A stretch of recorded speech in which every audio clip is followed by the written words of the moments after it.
नमस्कार. हिंदी सिनेमाच्या सुवर्णयुगाबद्दल मी बोलणार आहे. मी विलास करंबेळकर. नमस्कार. या काळात वैजयंतीमाला आणि वहिदा रहमान या दोन खूप प्रसिद्ध अभिनेत्री आणि कुशल नृत्यांगना होत्या.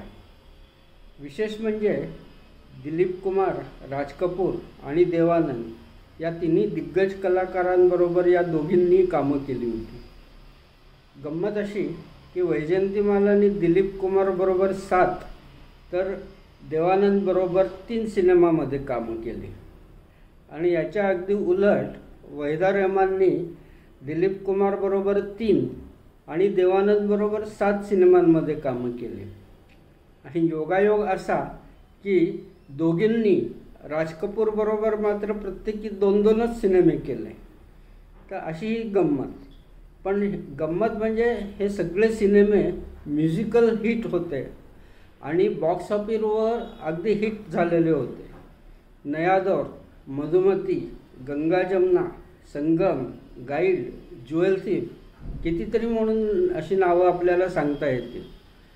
अशीच थोडीशी माहिती आणि इतर वेळेस पुढच्या भेटीत मी तुम्हाला सांगत जाईल. तोपर्यंत नमस्कार.